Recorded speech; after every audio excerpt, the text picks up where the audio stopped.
J'ai intitulé mon papier Au cœur d'un espace pour l'autre et d'un temps pour l'autre, de Canaan à Israël. Perspective psychanalytique locale. Alors, prologue. J'aimerais pour commencer partager une réflexion qui ne manque pas d'être suscitée particulièrement tout au long de ces 2 dernières et douloureuses années. Chez certains d'entre nous, psy-israéliens et juifs, résidant tant en Israël qu'en dehors d'Israël. Cette terre d'Israël, terre promise selon les textes, mais terre, lieu de guerres réitérées et de conflits brûlants, tant à l'intérieur qu'en rapport avec l'extérieur. Dans quelles conditions serait-elle permise? C'est en écho avec cette réflexion que je me suis posé la question de la symbolique de Canaan en articulation avec celle d'Israël, compte tenu de ce que cette problématique vient poser chez Lévinas. Israël, terre promise, terre permise, n'en finit pas de provoquer chez tout un chacun, que nous en soyons conscients ou moins conscients. De fait, au-delà de son sens historico-biblique, pourrait-elle dire quelque chose de l'expérience psychique de notre peuple et pas moins de l'expérience analytique ou psychothérapeutique de tout analyste et de tout patient, en particulier dans ce pays, de Canaan à Israël? Ce pourrait être le récit d'une traversée à partir de la promesse voilée à l'habitation possible. Cette traversée, on pourrait la comprendre comme métaphore du passage de la culpabilité à la responsabilité.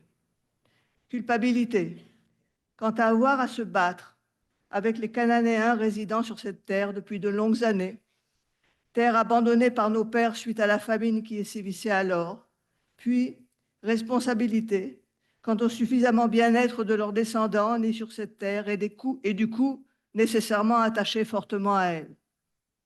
Culpabilité, le plus souvent inconsciente, mais à la source du malaise rencontré encore et encore chez nos patients israéliens. Culpabilité inconsciente chez certains, plus consciente chez d'autres. Je pense en particulier et d'une part aux familles proches ou plus éloignées des otages et aux masses de manifestants les ayant soutenus. Et je pense d'autre part aux soldats souffrant de blessures morales pour avoir eu à tuer, pour se défendre, soit pour être restés vivants, apparemment sains et saufs, alors que leurs camarades ont été tués ou blessés grièvement. Sans parler des parents ayant accepté d'envoyer leurs enfants combattre, l'ayant même encouragé à se faire.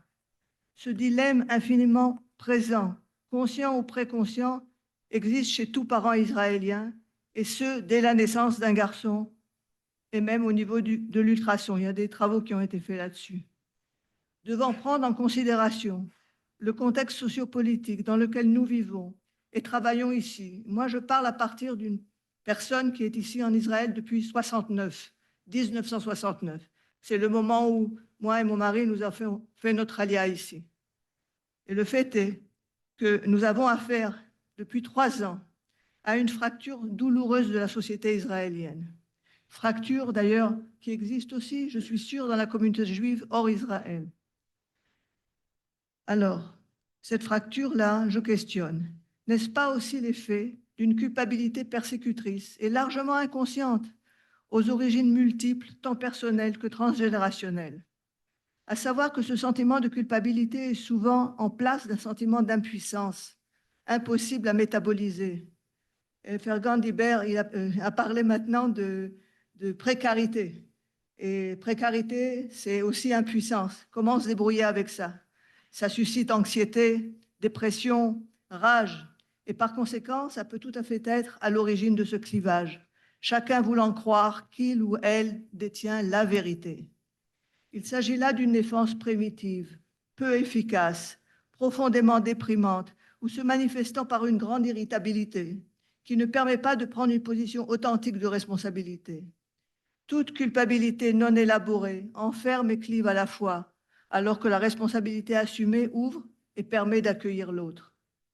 Ainsi, depuis le 7 octobre 2023 et ce massacre épouvantable, le terme trauma en Israël est sur toutes les langues et un soutien psychothérapeutique est pratiquement accessible à tout un chacun qui le désire. De nouveaux centres de soutien psychothérapeutique gratuits ont été créés dans le sud comme dans le nord du pays. Le stigma relié à une telle prise en charge pendant longtemps ici semble avoir décidément disparu. Avec nos nombreux patients et supervisés de tous bords, politiques ou religieux, juifs et non-juifs, jeunes et moins jeunes, tsabarim et nouveaux ou anciens immigrants, il s'agit en fait de relier encore et encore les incidences traumatiques de la situation actuelle, telles que se manifestent chez chacun, chacune, en couple, en famille, au travail, à celles en scène ou première, collectives et singulières. Incidences traumatiques qu'on croyait cicatrisées. Influence transgénérationnelle de la Shoah chez les Israéliens d'origine européenne. Et chez les Israéliens d'origine orientale, influence transgénérationnelle des fuites et des poursuites, des déceptions violentes quant au désir de vivre ensemble et en bons termes, communautés juives, chrétiennes ou musulmanes, alors que s'ouvrent tout autant les cicatrices laissées par les guerres qui n'ont pas cessé depuis la création de l'État et même avant. Je parle ici des effets d'après-coup évoqués encore et encore par la situation actuelle. Alors ma proposition, compte tenu de l'heure avancée de ce panel, en cette presque fin de journée, je me bornerai à réfléchir avec vous à la possible symbolique de Canaan et d'Israël au-delà de son sens historico-biblique. Elle pourrait en effet dire quelque chose de l'expérience psychique de notre peuple et pas moins de l'expérience psychothérapeutique ou analytique de toute analyste et de tout patient, en particulier dans ce pays. Je pense à la différence nécessairement rencontrée quant aux patients pris en charge hors Israël, souffrant éventuellement, dans les termes de Micha, de palestinisme, et sollicités non par la culpabilité inconsciente, mais souvent par la honte, tout aussi inconsciente, qui, comme la culpabilité, peut être réprimée, clivée ou négationnisée. Je pense important de rappeler la notion de Makom, terme contenu dans l'intitulé de ce congrès, tel que nous l'avons proposé, Michel Granec et moi-même, dans la monographie publiée dans la Revue française de psychanalyse en décembre 21 et intitulée « Espace psychique, lieu analytique, Makom ».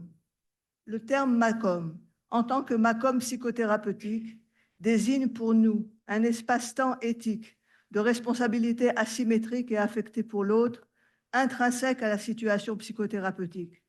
Je vous rappelle le titre de mon intervention, « Au cœur d'un espace pour l'autre et d'un temps pour l'autre », autrement dit, au cœur de la situation psychothérapeutique.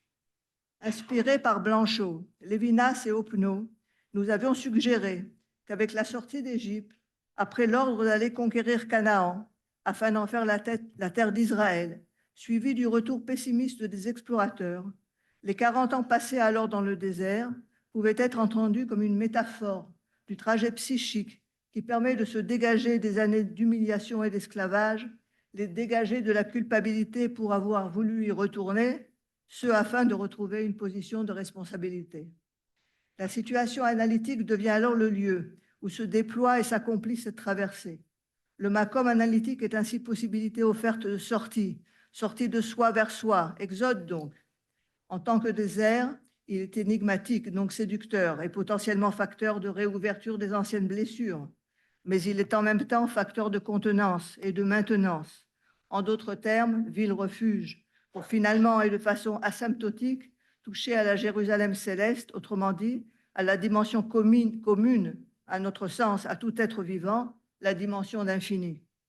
Alors Canaan, la promesse voilée. Dans le texte biblique, Canaan est la terre promise, mais pas encore habitée. Et cette terre existe, mais elle est occupée. Elle est désirée, mais inaccessible. Elle est marquée par l'altérité et la distance.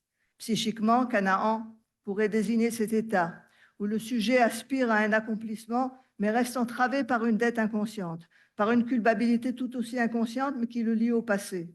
Dette acquise, dette transgénérationnelle, faite de souffrances non élaborées. C'est une promesse non encore intégrée, un territoire psychique habité par des forces étranges et étrangères, à l'origine de réactions souvent incompréhensibles et par le patient lui-même et par son entourage. C'est plus fort que moi, ça me dépasse, ou bien je ne sens plus rien, tout m'est indifférent. Pourrons-nous entendre encore et encore, sur le divan ou en face à face? Alors le temps de la traversée, le désert, entre l'exploration de Canaan par les explorateurs et le renoncement momentané quant à rentrer en Israël se situe la traversée du désert. C'est une marche longue, une épreuve. Le désert est ce temps d'épreuve et de dépouillement, où le peuple apprend à renoncer aux sécurités de l'esclavage pour accepter la précarité de la liberté. L'expérience psychothérapeutique est comparable. C'est un temps d'errance et de confrontation aux résistances, où se dérobe souvent la culpabilité à la conscience. Cette culpabilité est à la fois ce qui enferme et ce qui peut être transformé. Cela sera possible si elle est élaborée grâce à un détour par l'autre, un détour par le psychothérapeute, sujet éthique, sujet saisi éthiquement lors de la rencontre réitérée avec son patient. Dans ce macom psychothérapeutique, dans cet espace et temps pour l'autre, l'analyste, nécessairement impliqué, pourra accueillir son patient et donner forme et mots à ce supputionnel éventuellement destructeur à l'origine de toute culpabilité persécutrice. Des moments subjectaux, des moments transformatifs pourront alors advenir, permettant progressivement à nos patients la récupération de leur propre capacité éthique, leur propre capacité de responsabilité et d'amour de l'autre. La responsabilité asymétrique et affectée pour son patient de la part du psychothérapeute, je termine bientôt, et répond à cette exigence d'éthique avec laquelle tout individu vient au monde. Toute violence d'origine humaine et toute violence d'origine naturelle n'auront pas les mêmes effets sur la psyché humaine. Alors Israël, c'est position de responsabilité. Israël n'est plus seulement une promesse, mais une habitation. C'est une terre à conquérir en tant que responsabilité à assumer. Psychiquement, Israël symbolise l'espace où le sujet peut habiter sa propre vie, non comme un bien à posséder, mais comme une responsabilité éthique. Lévinas écrivait « La subjectivité se réalise comme responsabilité antérieure à toute liberté ». Cette définition pourrait s'appliquer au moment où le sujet en analyse acceptera de répondre de son histoire et verra sa capacité à aimer habilitée à nouveau. Alors, de la culpabilité à la responsabilité. Le passage de Canaan à Israël peut ainsi être compris comme tel. La culpabilité orientée vers le passé enferme le sujet dans une dette qu'il ne peut acquitter. Elle est du côté de l'inertie, de la répétition. La responsabilité, au contraire, ouvre sur l'avenir. Elle transforme la dette en possibilité de réponse. Je vais vite. La culpabilité à la responsabilité, de la promesse à l'alliance, de Canaan à Israël.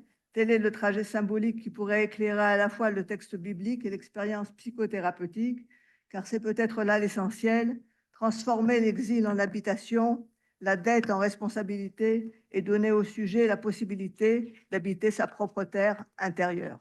Merci.